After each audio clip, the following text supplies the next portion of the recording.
maanta khilaafka ka taagan UEC wax looga qaban karay waxaan markaa waraysiga aan la yeelanay mudane Cabdulqaasim Salaad Xasan maadaama aad tahay aqoonyahan waxgarad aad u ballaaran ah muddo dheerna ku soo jiray arrimaha bulshada iyo siyaasadda sidee bay kula muuqataa arrimaha ka taagan Soomaaliya guud ahaan oo aad og tahay wixii ka dambeeyay rajinkii dhibaatadii ballaarneed ee dalka ka dhacday dagaaladii sokeeye ay u geysteen ummadda Soomaaliyeed oo badankooda maanta magaalada Muqdisho aad arkayso inay qabriga wada galeen arrimahaasi iyo gaar ahaan ururka UEC xaaladda maanta heerka ay kula muuqato bismillaahi raxmaani raxiim alxamdulilaahi rabbil caalamiin والصلاة والسلام على سيدنا المرسلين سيدنا محمد وعلى آله وأصحابه أجمعين أما بعد هذه أظن سنتها سؤال المجلسي وسؤال مناسب Soomaaliya waxa ka dhacay waxa weeye wax adduunkuna ku tilmaamay anigana ila muuqdo waxaan la arag lana maqal guud ahaan adduunka ayaa saa u tilmaamay dagaalo waa la arkay ama kuwa ahliya ama kuwa caalami Soomaaliya waxa ka dhacay adduunku wuxuu ku tilmaamay annaha la qaba waxaan la arag oo la maqal Soomaaliya waxa ka dhacay hoog iyo ba baayada Soomaaliya ka dhacday waxay ku timid oo sababay wixii Soomaalidu geysatay oo iyadu ay caasimimo Ilaahay xaqiisa ka geysatay hadda ka hor baan haddana waxaan leeyahay tii Ilaahay yiriyo ahay ma asaabku musiibatu bima kasabat aydiikum wa ya'fu an katiir Ilaahay wuxuu yiri wixii balaayo ku dhaca ama musiiba oo idin haleela waa waxaad idinku geysateen waliba qaar baa Ilaahay idinka cafiya ee idinkuma wada qaado horay ayaan u yiri maantana waa leeyahay hayeeshee nabigu calayhi salaatu wasalaam wuxuu dadka Ilaahay abuuro dhan aadana oo dhan waa gafay haddana waxa u khayroon aadanaha gafa kan soo noqdo Ilaahay soo noqdo waxaan leeyahay Soomaali guud ahaan gaar ahaan dadka UEC ku abtirsada war Ilaahay waa gafteen oo soo noqdo Ilaahay u soo noqdo oo toobad keenay sidaas kaliya aad kaga bixi kartaan balaayada ku jirta hooga iyo baayidna haysta waxaad kaga bixi kartaan toobad keenay Ilaahay u toobad keentaa oo aad tirahaan Ilaahay waa ku soo noqonay oo run idinka oo wixii tagay soo noqon maayaan aad safisaan qalbigiina hagaagsataan sababtoo ah soo noqon maayaan wixii tagay qalbigiina uu baa xumaanay kii dhinta uu baa naag ku galaya qalbi xumada mooyee soo noqon maayaan wixii tagay ka taga oo wax yeeshan intii tagtay wixii baa baa inta noo u taliyo gaar ahaan UEC iyo dadka caasimada degan waxa laga rabaa ummadda Soomaaliyeed oo dhan ma ka sugaysa salka inay u dhigaan Soomaalinimada salka inay u dhigaan qarannimada dadkii kale inay u yeeraan waxaan aragnay walaalayaal haddaan anigu dibadda dadkii joogay ka mid ahaa halka ilaa Australia aeroport kasta dekad kasta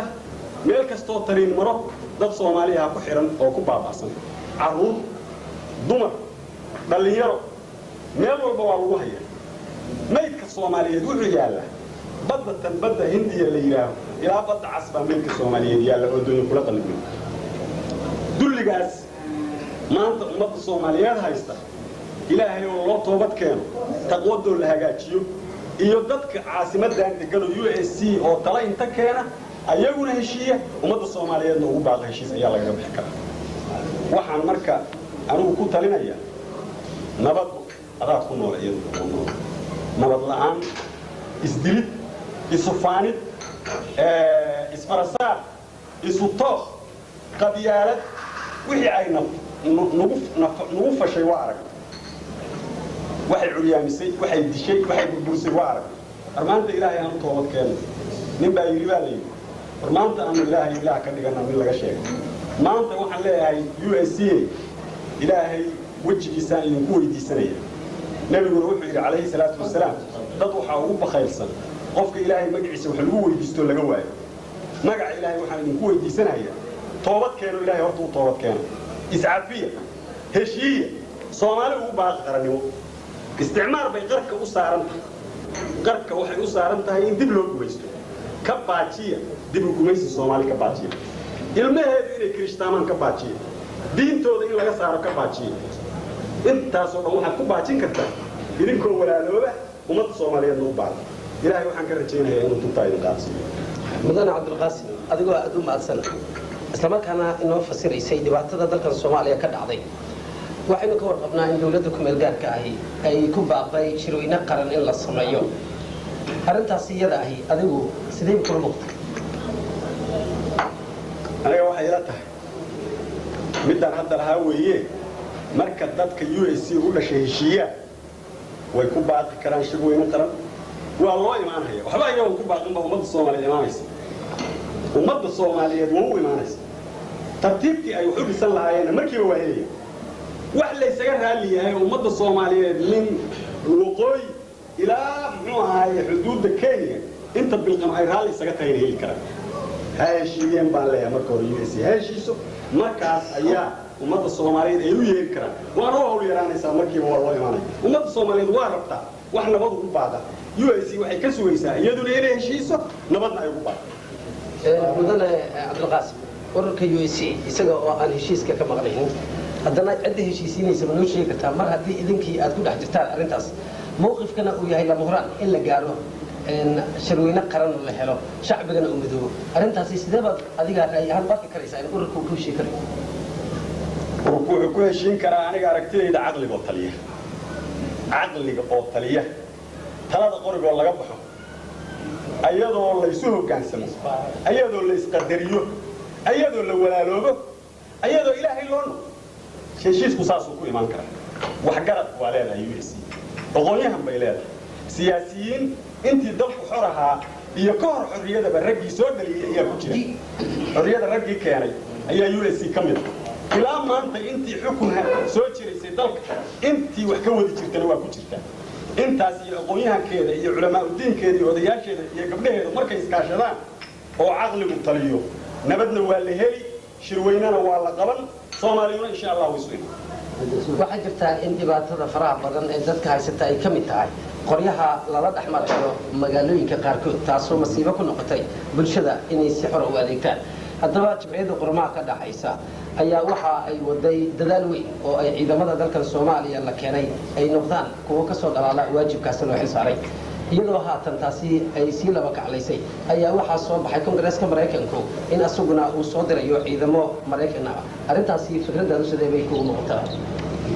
horaan uu yiri oo jaraa'idka magaaladan ka soo baxayaan ku qoray haddana waxaan leeyahay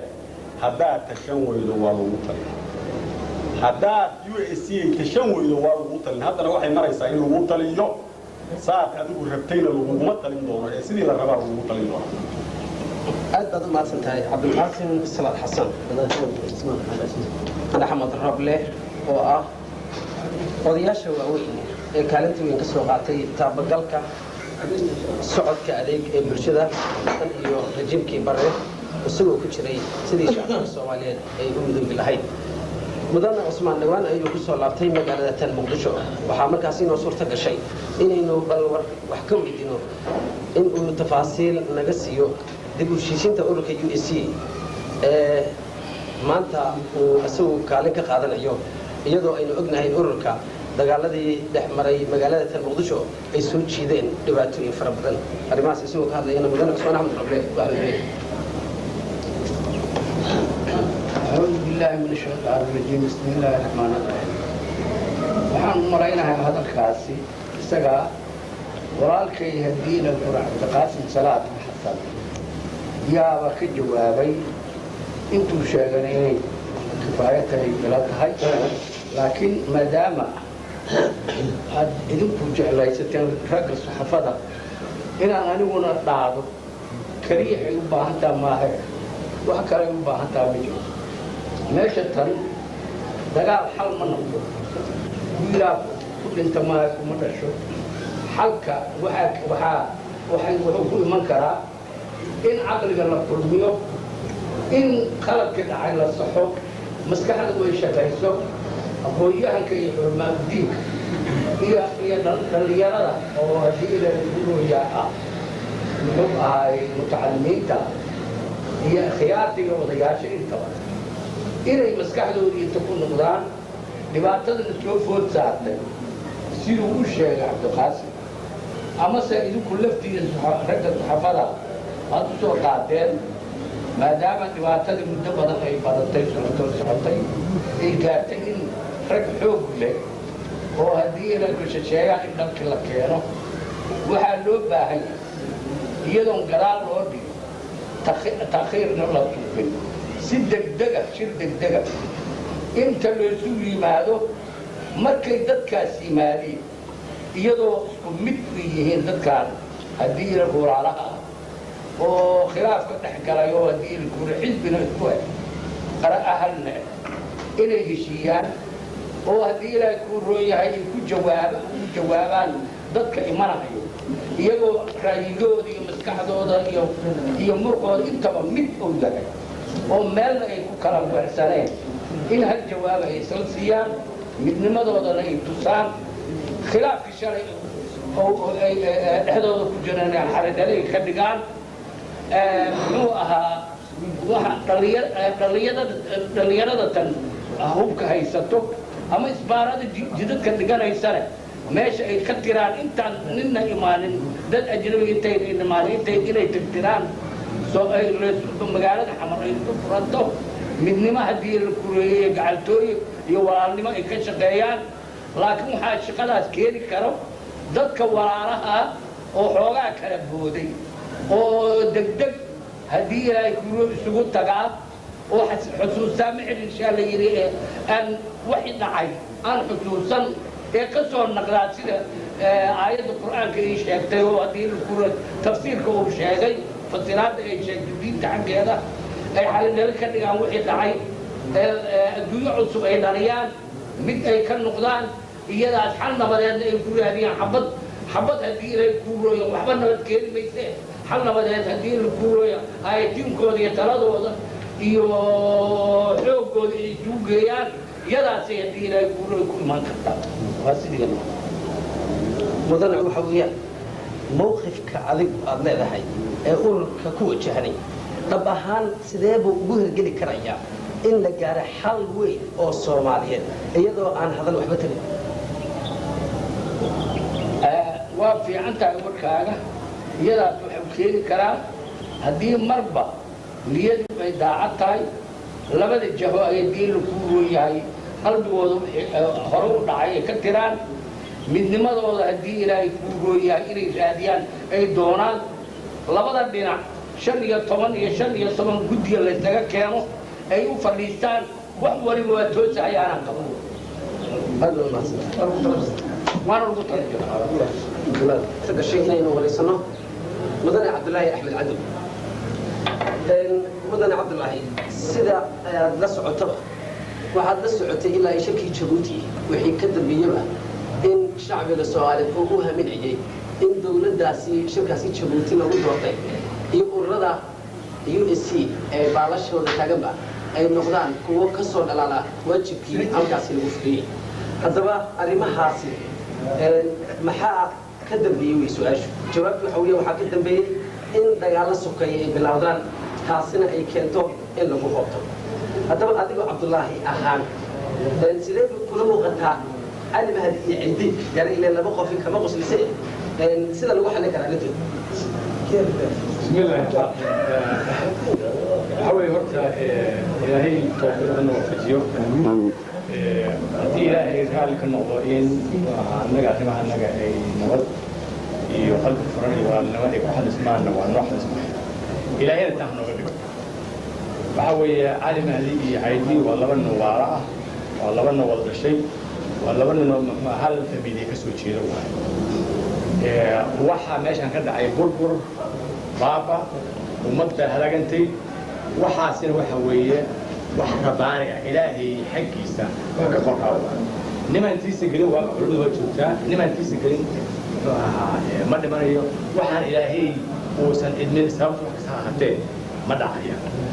مركب وحوية أنا هذا وحي تجي عاري جات والدرقبتها وحوية سأل سيدي أود مسكح يومانبا أنا سو كيني كرو سي لبدان قرو oo labaduba ay hiraab yihiin ee u ah hormoodka marka la fiiriyo muxuu ahaa magacaas weyn hawiye ummadda Soomaaliyeedna ay u saweynayso kahaadka ay ka haadi dalka in la isu keeno in muxuu ahaa Google soo fariistaa in dad walaal weeye wixii muxuu ahaa hore u dhacay aan dib loo dhaweyn hore loo socdaa oo markaa xal lagu gaaraa iyadoo walaalnimo iyo maaragtay muxuu ahaa wax la qabsiga مدن عبد الله أحمد عبد خاطر سيدي بعد هو أرتان حد اللي أنت أرنتاسي محانا إمك إن يمشي وحلقة وأدرتين odayaashu uu weyn yahay hadda intanada galabta maanta joogta asmaa howle ku xigo muxuu ahaa cali sijo axmed shuqul iyo labadanada cabdiqaasin anigu waxaanu halka ugu nimid walaalaheen inaan u soo tabinno si alle sidii loo dedejin lahaa in la isugu yimaado shir laba dhinac ay u dhan yihiin guddiyo laba dhinac ka socda markaas arrimihii muxuu ahaa dhaxyiilay ee dhibaatooyinka dhigay lagu xalin lahaa tiina hadda gacanta ku haynaa insha allah inaan ku guulaysan rajeynaa ugu dambeyntii maxaad u soo jeedinaysaa ururka USC guud ahaanba shacabka Soomaaliyeed USC waxaan u soo jeedin waxa weeye xubinta ugu weyn ee dalkan Soomaaliyeed ka jirta waa USC xukunkii dalkan ka jiray waxaa riday USC haridee USC ayaa hadda dalkii ummadii banaanka ka joogtay ee dalka ku lahayd ay muxuu ahaa awgeed khilaaf ka jira awgeed ummadii kusoo laaban waxaa weeye USC muwaafaqayaasha ilaahay muxuu ahaa qalbigiina ha isu jeediyo markaad idinku muwaafaqa yeelataan ummadda Soomaaliyeed iyo dalka Soomaaliya digaya muwaafaqa la dhisi mahadsanidkaas wuxuu ahaa Cabdullaahi Axmed Calawi oo tafaasiil ka bixinayay sidii nabadii lagu soo dabaali lahaa dalka Soomaaliya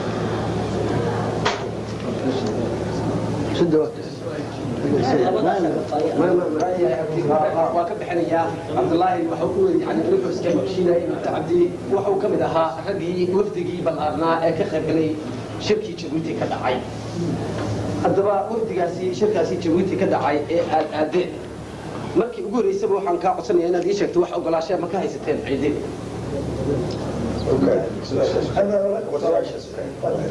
علي شدة إنه تفاصيل لقصيه وجدده هالكن يمادين إيوه لبعض ذلك كده عليه قال هل مقدشة وأبي هاي حل كيدو إيراني بها يبيد هاي إنه فرنك الشاقو سيدا وحال نسبة كده إذا الشعب وحي بين له شيء يسلبه أي ما أنت غمت سوقيه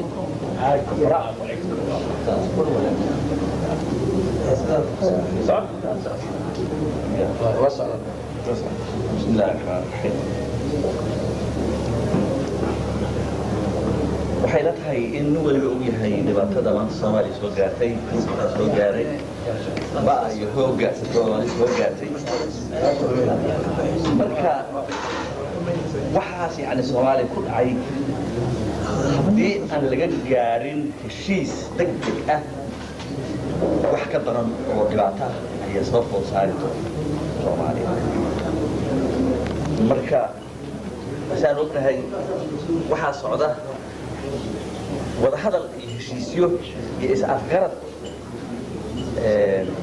labada hogaamiyana ay ku hadleen dadkuna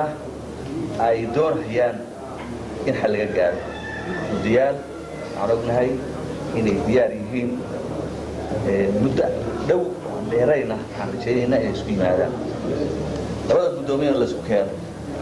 wixii yani dhibaataha oo dhacayna in laga walaalo oo laga heshiiyo xalidalil laga noqdo saasaan rajaynaynaa haddii aan sidaa la yeelin darse waxaa la yidhi intii layskaga dhiibo ka dhintaaye muddo dhow oo aan dheerayn yaa laysku qasbi doonaa wax aan muxuu ahaa dan noo ahayn oo Soomaalida gudan noqon المدن على شدة موقفك وجدده مركزي حلقة لقول هذا اليوم إلا هي حاتن سلابة عندنا عيدين أو إذا كم مغرى عيدين هو شخصي كم مدة ومدة يعني كفر اللي هذا دين عاصر wixii talaha wixii talaha iyo wixii wanaaga iyo wixii heshiisaana hormood uu yahay waan diyaar u yahay marka isagaaba se ka cadayn kara oo ama hore u cadeeyey ama haddana haddeen yahay inuu sheego cadeeyo yaa waxaan ognahay qowmna sidaan u sheegay heshiiska inuu hormood u yahay oo doonayo wixii heshiis badana kula qaado maxaa uu shaqeeyo hadda aad bogaadii dowladda taabo ka taasina in wax natiijo dhinaca dowladda meelgaarka ah waa saxiix isagu waa tuu ku dhawaaqay inuu doonayo walaalkii cali mahdi inuu la kulmo wax oo shakhsiyaad ma ahan oo labadooda ka dhexeeye waxa weeye siyaasadda guud weeye oo labada dhinac ah oo UAC beeraha ku abtirsada uu doonayay inay yani isugu yimaadaan ka heshiiyaan oo wixii hore xaldaday marka ma haddii uu ku dhawaaqay mar labaadna ku dhawaaqay haddana diyaar u yahay قلت صوت فريق كليه يا إمام يدي أنا وحاطين دق دق إن شاء الله إنه هذا اللي واحد جريء إن مقر شركي لخبج لي يصدقوا حياة إن عدكستا أو بوان لجارو وبالشدة أصدرين يقول عدكتا يدو النبي وقسمه في شيء يدو أجنده يقول في جسينه هذا ما مدح عليه زمان إن كتاعن على الصومالي اللي هو قال haddii weli uu u muuqanaynin sidii markii horeba yani loogu talay arrintaasi aydiid ma ku adkayseen in aad hadhowti yani ku dhaliili kartaan ciladaha uu markaasi la soo baxo mise waad ka soo tagteen halkan ubaad timaadeen halkan ood ka qaadeen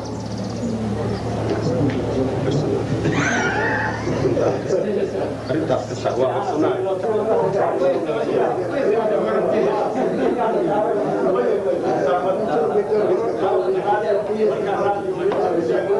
خفيف خفيف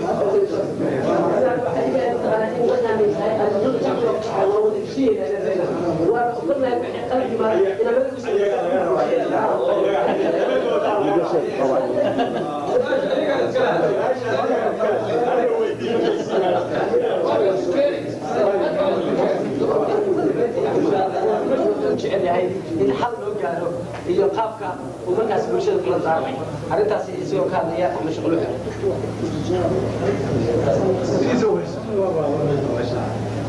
arrintaas waxaan ka leenahay waxyaalihii aan ka aragnay ilaa waktigii beryahaan dhan hawshaan aan ku jirno odayaasha aan ka dhex shaqaynaynay waxaan ka garanay boqolkiiba boqol inay ku fiican yihiin heshiiska inay raalli ka yihiin odayaasha Soomaaliyeed intaan aragnay raalli bay ka tahay shacabweynuhu wuxuu raalli ku noqonayaa ku farxayaa ninka Soomaaliya oo dhibka yeel oo dhibayo inuu ku farxo wanaagga ka muuqata Soomaali heshiiskeed in uu imminent yahay oo waxay ka bacdi la arki doono dhalinyaradu waa ku faystay doontaa waa la gaari doonaa odayaalaha iyaga labada odayna iyagoo raalli ah isku keenayna ilaahay idinkiisa